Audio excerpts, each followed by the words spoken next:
Good day everyone! Today, we're going to discuss and demonstrate the anatomy of a pig's heart. Why pig's heart?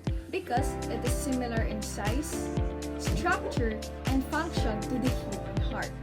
Join us as we explore how the blood circulates through the heart and is distributed throughout the body. We will also show you the major chambers, valves, and vessels. Let's begin with the external structures. As you can see, this is the anterior view of the heart. The aorta is positioned on the left side with the coronary artery running diagonally from the upper left to the lower right, and the apex directed toward the left. You can also see the right and left auricle. Let us show you the opposite side of the heart, which is the posterior view. We are cutting the pericardium here, which is a fibrous sac that encloses the heart and great vessels. Next is the myocardium. It is the muscular layer of the heart.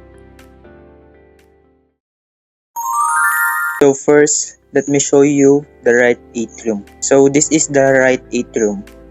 Right atrium receives blood flow and oxygen from the body and then invites the blood into the right ventricle.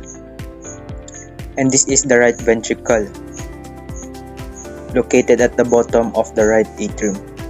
Right ventricle pumps blood flow and oxygen to our lungs. And the third one is the left atrium. The function of left atrium is to receive oxygenated blood from the lungs via the pulmonary veins and subsequently deliver it to the left ventricle. And this is the left ventricle. Is also located at the bottom part of left atrium. The function of left ventricle is to provide sufficient cardiac output to maintain blood flow to other organs system. And guys, I will also show you the coronary and the pulmonary artery. So this is the coronary artery. The function of coronary artery is to supply blood to the heart. And this is the pulmonary artery. This is the pulmonary artery. Pulmonary artery carries the blood from our heart to our lungs. This is the aorta, a major vessel that is located near the atria. It is a large, cane-shaped vessel that delivers oxygen-rich blood to your body. This is the aorta. This is the pulmonary vein. This is your pulmonary vein, which are located between your heart and your lungs. They collect oxygen-rich blood and carry it from your lungs to your heart. This is your inferior vena cava. It lies along the right anterolateral aspect of the vertebral column.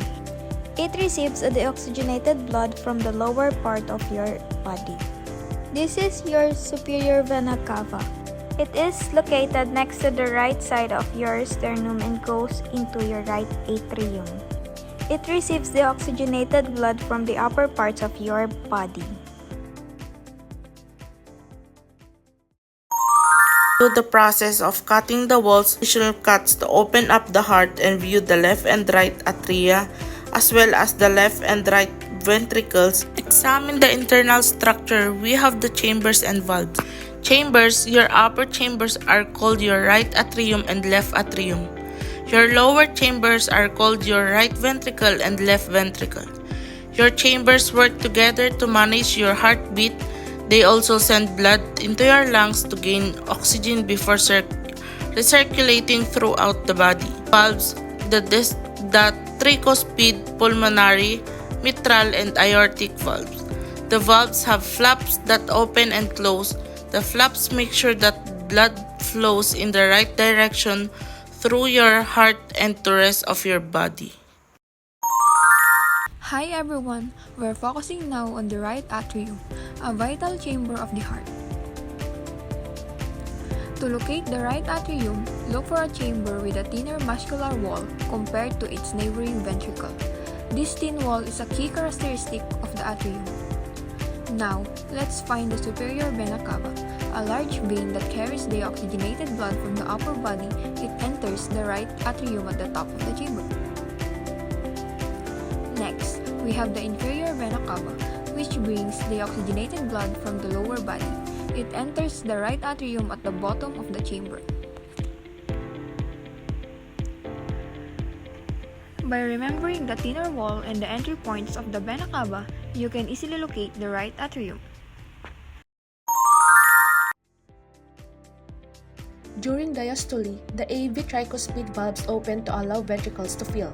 During systole, ventricle contraction, the AV valves close and blood is pumped through the semilunar valves, which close during diastole to prevent backflow into the ventricle.